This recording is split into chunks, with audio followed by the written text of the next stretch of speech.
નરસિંહપરા વિસ્તારમાં આવેલા સરવોડિયા દાદાના સાનિધ્યમાં પ્રાણ પ્રતિષ્ઠા મહોત્સવ યોજાયો.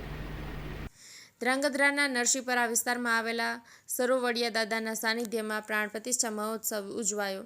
નવચંડી યજ્ઞ સહિત પ્રાણ પ્રતિષ્ઠા મહોત્સવ. ઝાલાવાડ પંથકનું ધ્રાંગધ્રા એટલે પથ્થરની ધરા. અહીં અનેક ઐતિહાસિક વારસાની અનેક ઝાંખીઓ જોવા મળે છે. વિવિધ દેવી દેવતાઓના ઐતિહાસિક, પ્રાચીન, અંદાજે 200થી વધારે વર્ષ જૂનું મંદિરો, મહેલ, વાવ, પાળિયાઓ આવેલા છે. હિન્દુ સંસ્કૃતિને સતત વેગવંતી રાખવા અને ભક્તિમય વાતાવરણમાં ભજન, ભોજન અને ભક્તિનો ત્રિવેણી સંગમ જોવા મળે છે.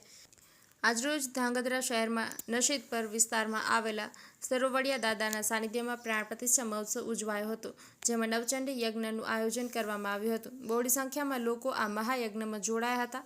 ભજન, ભોજન અને ભક્તિનો ત્રિવેણી સંગમ જોવા મળ્યો હતો. અહેવાલ બાય મા ન્યૂઝ પ્રતિનિધિ દિનેશ ગામવા સાથે જયેશકુમાર ઝાલા, ધ્રાંગધ્રા. બોલો સરોવરિયા હનુમાનજી મહારાજ કી જય. શ્રી અમરનાથ મહાદેવ કી જય. સપ્ત ઋષિ ભગવાન કી જય. નવગ્રહ દેવતા કી જય.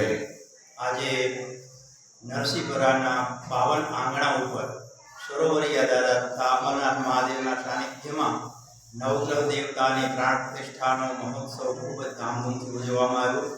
પવિત્ર એવા શાસ્ત્રીજી કનુભાઈ ઉપાધ્યાય દ્વારા પવિત્ર મંત્રોચ્ચાર દ્વારા નવગ્રહોની સ્થાપના કરવામાં આવી છે. અને નરસિંહપરા તેમજ આજુબાજુના ગ્રામ્ય વિસ્તારમાંથી જે કોઈ યજમાનો ગ્રહ શાંતિની વિધિ માટે અહીંયા આવે છે આપણા સંકુલમાં, એ બધાની ગ્રહ શાંતિ માટેનું જે દાન આપવાનું હોય ત્યાં નવગ્રહ દેવતાના ચરણોમાં અર્પણ કરવામાં આવે છે. એટલા માટે સંકુલમાં પવિત્ર એવા નવગ્રહ દેવતાની સ્થાપના કરવામાં આવેલી છે. એ નવગ્રહ દેવતાના આશીર્વાદથી સર્વ ભક્તજનોના મનના જે સંકલ્પો હોય છે બધા પૂર્ણ થાય છે. નવગ્રહ દેવતાની એમના ઉપર કૃપા વરસે છે. અને આવું પવિત્ર એવું સ્થાન આપણા ધ્રાંગધ્રાની અંદર સૌ પ્રથમ આવું બન્યું છે. અને એ મંદિરની અંદર આજે હું 39 વર્ષથી સેવા પૂજા આપું છું. મારું નામ રાજુભાઈ પૂજારી છે.